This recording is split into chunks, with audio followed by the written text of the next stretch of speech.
Muito difícil que eu consiga pensar, porque da mesma forma que nós temos um momento político difícil, nós temos um isolamento enorme neste país, e as pessoas quase todas estão fechadas sobre seus aparelhos, estão fechadas sobre aquilo que estão lendo e vendo, estão mais olhando suas telas do que outras pessoas.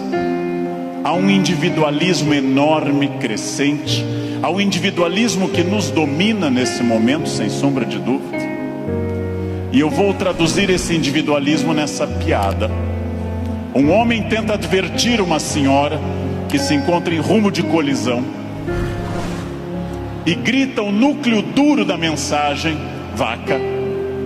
Porque ele não tem tempo para elaborar uma frase. Ele não tem tempo para dizer: cuidado, ó senhora, haverá um choque. Então ele grita apenas vaca. E ela que não olha para o rosto dele, e ela que não vê que o rosto dele é de preocupação e não de insulto, ela se vira e insinua que o casamento dele é uma sociedade aberta e não fechada.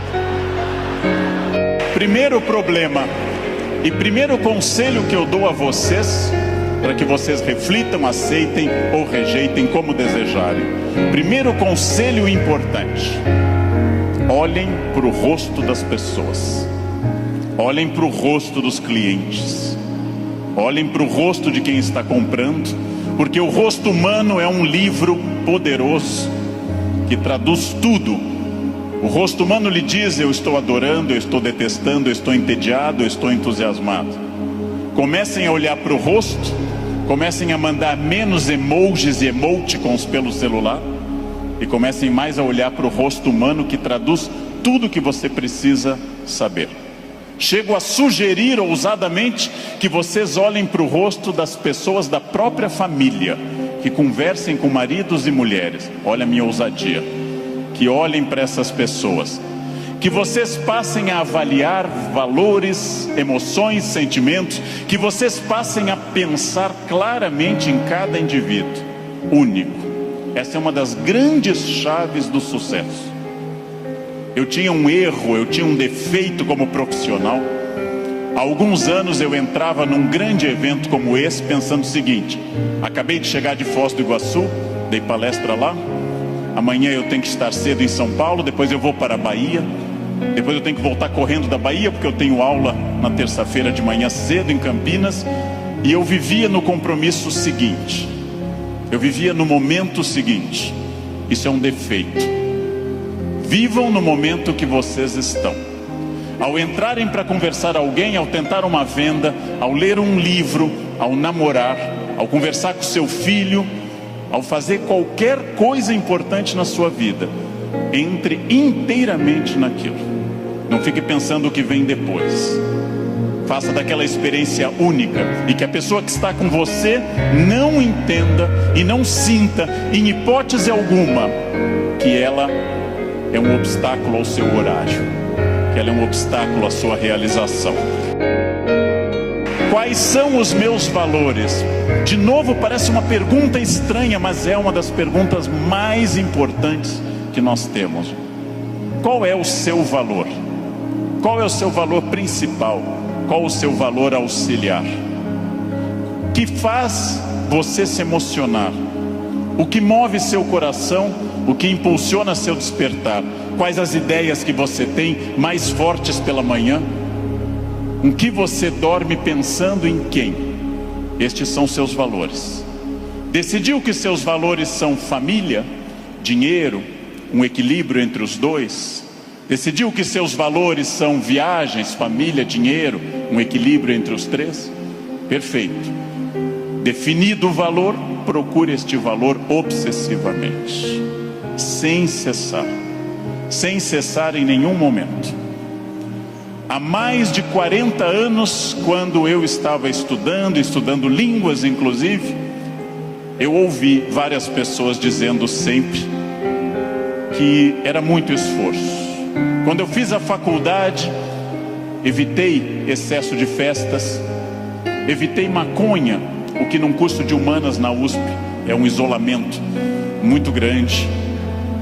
não pegava ninguém, evitei coisas, foquei no que eu queria. Eu estou aqui para estudar, eu estou aqui para estudar muito.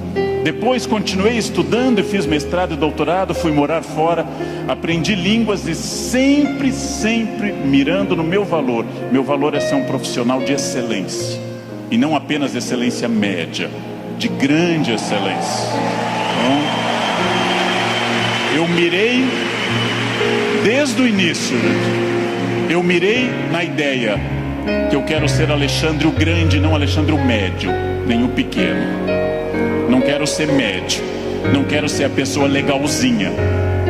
Por incrível que pareça, e até vaidoso que possa parecer a vocês, mas isso foi um lema de vida. Desde muito cedo eu disse: eu quero ser, se não o melhor, um dos melhores professores do Brasil. Um valor alto, vaidoso. Só que eu aprendi que mirando alto, às vezes a gente consegue um pouco menos. Se você mirar baixo, você consegue ainda menos. Mire alto. Não tente ser o melhor vendedor do condomínio, é muito pouco. Não tente ser a melhor pessoa da rua, é muito pouco. Mirem alto. Mirem alto e busquem isso. Eu quero ser o melhor vendedor do Brasil. Simplesmente isso. Se alguém acha que não pode, ache os instrumentos para poder. E aí um outro conselho importante: querem saber quando está dando certo? Querem saber quando o projeto de vida de vocês acertou no valor? São aqueles semi-amigos. Semi-amigo é o inimigo que lhe abraça. Chegam a você e lhe dizem: você tem sorte, não? Nossa, você tem muita sorte. Prestem atenção nessa frase que o tio Leandro vai dizer. Sorte é o nome que o vagabundo dá ao esforço que ele não faz. Então, sorte existe, sim. Eu não controlo tudo. Eu não sou Deus, eu não controlo tudo. Por vezes eu estou em Congonhas, o avião tenta aterrissar e arremete. É para testar a força do esfíncter de vocês.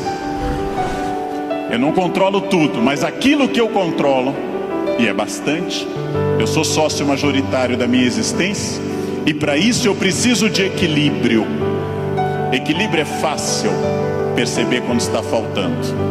Se vocês não trabalharem, perderão a família. Se vocês só trabalharem, perderão a família também.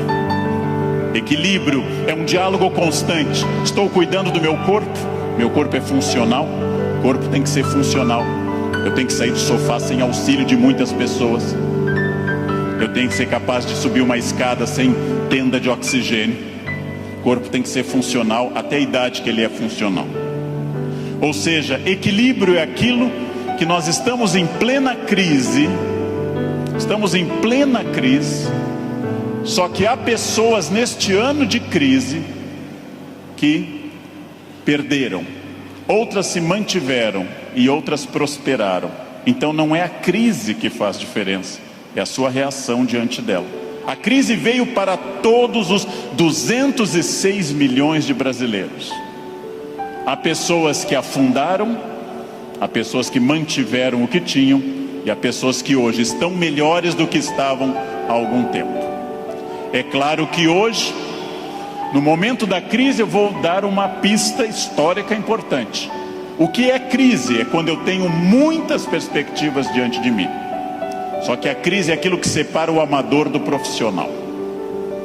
Todo mundo sabe dirigir numa boa estrada em dia de sol. Pouquíssimas pessoas sabem dirigir numa estrada com chuva à noite esburacada.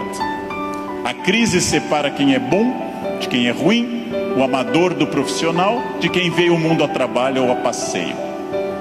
Todo mundo sabe, em situação sem estresse, ser calmo. Poucas pessoas são calmas em situação de estresse.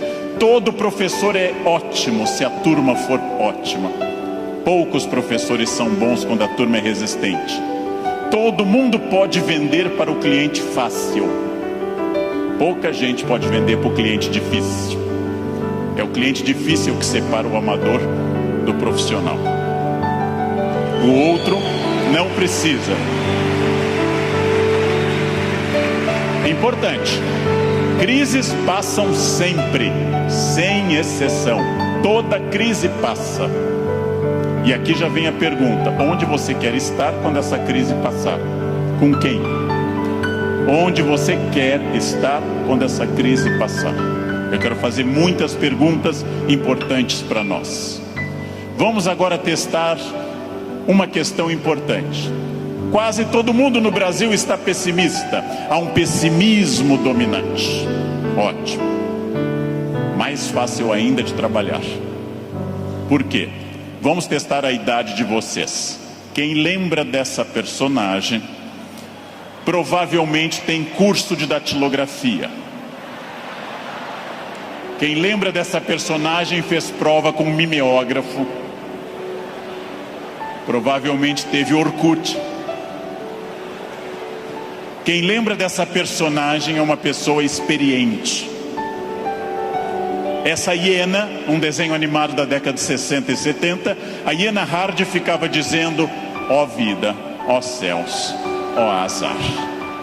Ela era pessimista, porém tudo que a hiena dizia que podia dar errado, dava. Ela era pessimista, mas ela acertava. Por isso que eu quero dizer a vocês que o pessimismo pode ter alguns valores. Ele nos dá uma amostra dos riscos. É importante ter um pessimista na equipe, mas no máximo um, apenas um, que é o que uma equipe tolera. Quando alguém chega e diz: nós vamos dobrar o capital, dobrar o número de clientes, nós estaremos mais 30 países até o ano que vem, o pessimista diz: calma, não é tão fácil. O pessimista é importante para levantar problemas, mas agora eu vou mostrar uma imagem daquilo que eu acredito. No barco está a hiena pessimista dizendo: lógico, o continente está longe, a desidratação é certa, há tubarões, essa vela é ridícula, esse remo não vai levar a nada. Ele tem razão, a hiena tem razão. Mas observem uma coisa: o pessimista faz um bom quadro dos problemas, mas não está fazendo, para dizer uma coisa elegante para uma plateia distinta, não está fazendo sêmen algum para mudar isso. Pessimistas são bons para levantar os riscos. Pessimistas são péssimos para resolver os problemas. Para eu resolver um problema, para eu resolver qualquer coisa, eu preciso de um otimismo obsessivo. Se eu não for otimista, gente, eu jamais teria casado. As estatísticas me contrariam. Casamento é submarino, pode flutuar, mas foi feito para afundar. Foi feito para afundar. Se eu não fosse tomado de um otimismo obsessivo e doentio, eu não teria filhos, porque é um investimento de retorno muito ruim. Filhos nunca amortizam o que você investe neles. Com filhos você nunca chega ao topo. Pelo contrário, você vai investir centenas de milhares de reais e vai ouvir a frase: eu te odeio. Filho não vale a pena. Casar não vale a pena. Porém, se nossos pais não tivessem tido esse otimismo obsessivo, nenhum de nós estaria aqui hoje. Mais uma vez, um conselho forte: ouçam os pessimistas.